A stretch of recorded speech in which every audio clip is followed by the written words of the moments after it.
Hello there, and welcome to Motivation in the High School Spanish Classroom. We are going to talk specifically in this video about how to motivate native speakers in a Spanish classroom. And if you are an experienced Spanish teacher, you know sometimes native speakers can be the hardest kids to motivate in the class. Motivation.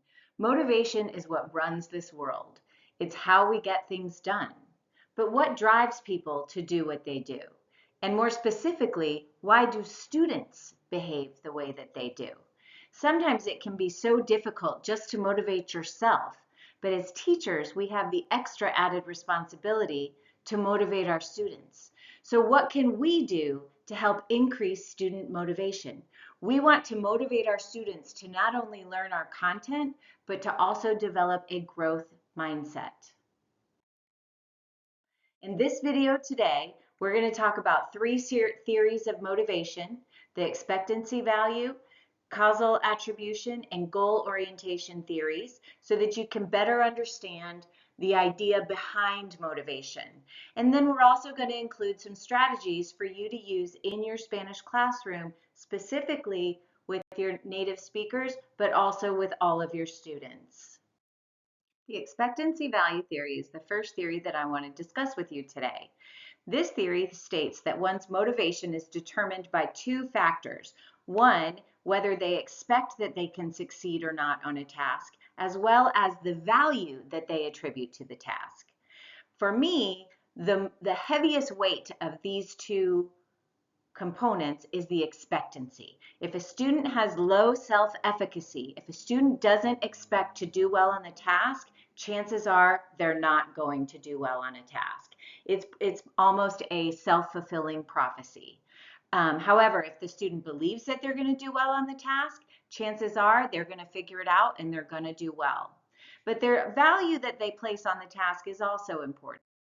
There are four different values addressed in the expectancy value theory. First, we have attainment. This is the importance to one's core personality or identification. How well does this task represent the person as who they are? And we're talking about native speakers in a Spanish class. So how important is this learning Spanish or writing an essay or answering a question? What is the value that the student places on that based on their personality or their identification, especially when they identify as a Latino? So this value should be very high for our Hispanic students. The second value is the intrinsic value. This is the enjoyment. How much is a student going to enjoy what they're doing? That's almost a no-brainer. I think everybody realizes if there's a high intrinsic value, if students enjoy the task, then they're going to be more motivated to do it. The third value is the utility value, or the usefulness in one's future. One benefit that we have as Spanish teachers is that we can motivate our students pretty easily using this utility value, because speaking Spanish means that you can communicate with millions of people in the world. You can travel to over 20 countries and speak in their native language when you're there. You can communicate with people on the street. You can understand movies in Spanish and read books in Spanish. So the usefulness for us, the utility, is pretty easily there. The final value is the cost value, and this is a tough one for students. Students as young people with their frontal lobes not totally developed sometimes have trouble sacrificing one thing for another. And if they feel like the cost of doing this task is too great, like they have to give up their video games, or they have to give up time with their friends, or going to a party, or sleeping, or doing something that they prefer to do, if they feel like that sacrifice is too great, then that value is going to be too low, and that's going to lower their motivation as well. Now I want to talk to you about how the expectancy value theory played out in my high school Spanish classroom this semester with a native speaker. Daniel is a native speaker and a senior who was very unmotivated, sleeping a lot in class, not doing his work, etc., etc. So I approached him with the expectancy value theory. First, I talked to him about his identity to emphasize the attainment value. So we talked about being being proud of being a Spanish speaker, but not only a Spanish speaker, but an educated Spanish speaker and a well-spoken Spanish speaker, and how that could really benefit him throughout his life. I also emphasize the cost value for him.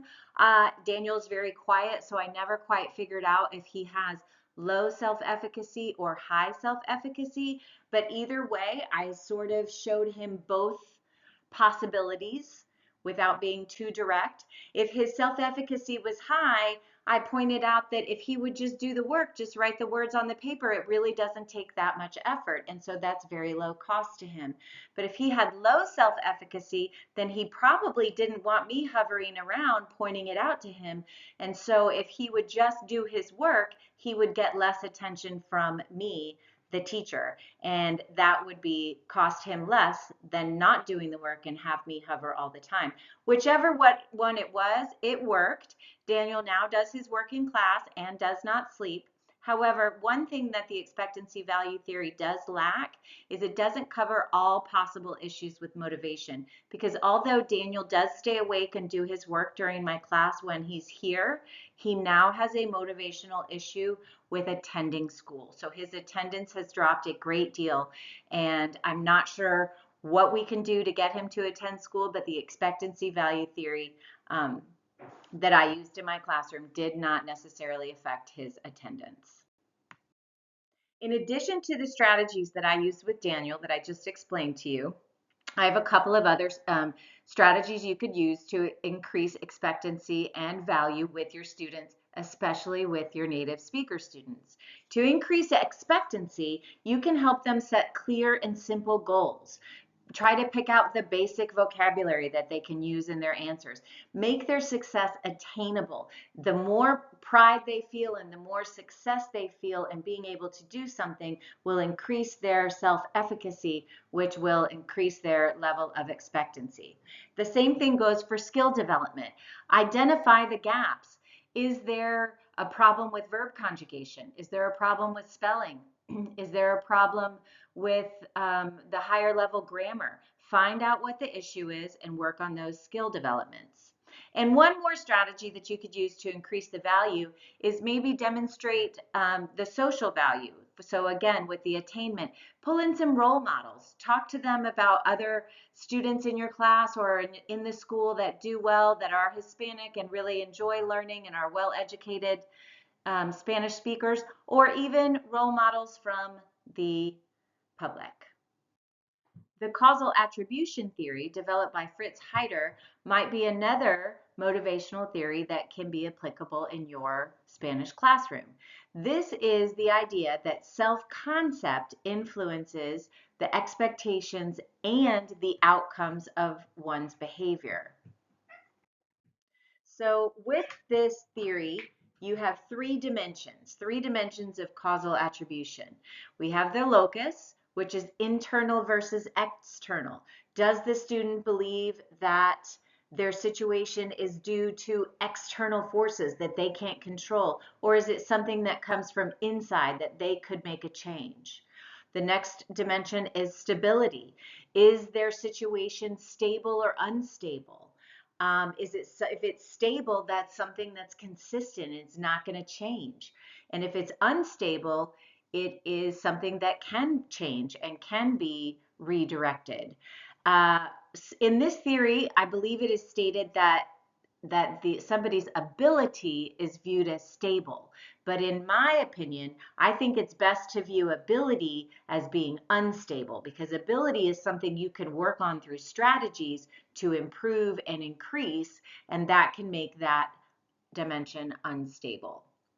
And the final dimension is control.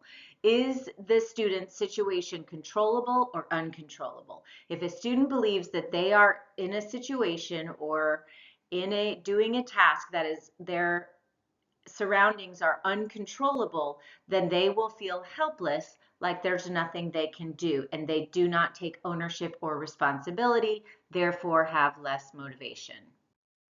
So with causal attributions, you can see in this chart, if you've got stability on one side and locus on the other, you have a variety of options. You can have a situation that is stable and internal, which some students might believe that would be their success would be attributed to their ability. But if it's unstable, if the student believes that their situation is unstable and external, then they might feel like the fact that they had a failure or they didn't succeed was luck. Or even if they did do well, it was only luck because it was unstable and external. They are acting like the victim, like they do not have control over the situation. So another student that I have in my class who is a native speaker, we will call him Brian, was having trouble getting his work done and focusing in class. So I gave him a very direct survey to ask him how he views his surroundings, how he views his situation and his motivational influences. And he told me he wasn't doing well because of lack of studying, which I pointed out to him, not in these terms, but that was an unstable condition. That is something that is easily changeable. And he was often sleeping in class, which I also pointed out was not out of his control. So those were two things that he could make changes from. And so I encouraged him to make changes from imagining that he was in an uncontrollable situation where he was just getting bad grade after bad grade in Spanish and couldn't figure out why, to identifying the factors of his situation and changing them to be controllable dimensions so that now he makes the decisions on whether he's going to study or sleep in class. And that worked. Ever since then, Brian has been an amazing student and on task and awake and doing his work every day. So I think just giving him a different way of looking at his situation really helped to improve his motivation. Some additional strategies that you can use with your students and your native speakers, especially your native speakers in your Spanish class, are feedback. We need to remember as teachers that the incredible amount of influence that we have on these young people. Our feedback is so critical. We need to be careful because that feedback is an indirect attributional cue. So if we give students feedback and show sympathy, that might unintentionally show the student that we think they have a low ability. Or if we're angry, I think this theory also states that if a teacher shows anger towards a student for not doing well, then the student feels like they have high ability. But I see that as the reverse. I don't agree with that. I think that it also shows that we're angry that they're not understanding the concept. We're angry that they're not trying hard enough because they do have the ability, they're just not putting in the effort. That leads me to our second strategy. You can work with students about effort. Try to get students to link effort to outcome, right? Treat praise as success and get the students to realize every success they make is because of an effort that they put forth. And that will help them understand that is a controllable dimension. And then the last strategy is about ability. And I mentioned this before, but it's important that we let our students know that ability is an unstable dimension. Ability is something that can be changed. And if we work with students with strategies, individual strategies, and work on individual skills, we can help these students change their mindset from ability being stable to unstable. The final theory that I want to mention today that could be helpful to you in your Spanish class would be goal setting and goal orientation theory. So these are actually, even though they both have the word goal in them, they are very different. Goal setting is what we always think of when we think of a goal. It focuses on the outcome of a task. What is our end goal? What are we trying to get to at the end of the task? But goal orientation focuses more on the reasons behind people do what they do. There's two types that goal orientation breaks down into: performance and mastery. Performance goal orientation is when a student has already mastered the skill and wants to demonstrate what they know and demonstrate their competency in that skill. And mastery is when they want to develop that skill.